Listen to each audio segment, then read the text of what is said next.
Sumba mugaso ki kubanga ozzo obibreakinga byobadde osoma mu Bayibuli omuntu okubanga yeesomera Bayibuli obanga akola study.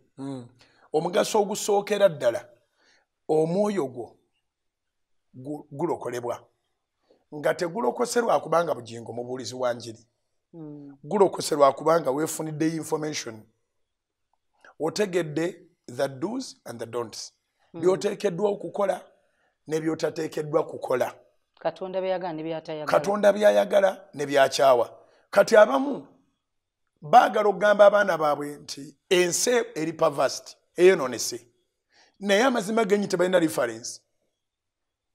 Okujjako omuzadde ogamba omwana nti walimu Katonda n'ayokya ensi waliwo Sodoma ne Gomora baasiyagana ne babookya.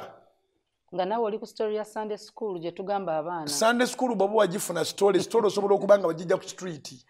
Era nga teri kizibu nga kugamba nti omwana singa akugamba nti where is that written? Ne bwatabuuza wekiri naye toyina nti owulira buwulizi ng'emboozi. Onyumya bunyumya mboozi naye ng'oluusi n'amanya tomanyi baalimu n'ekyatuukawo ki ekyaleetera Sodoma ne Gomora okwokyebwa nga tosobola kukinnyonnyola kubanga naawe tomanyi.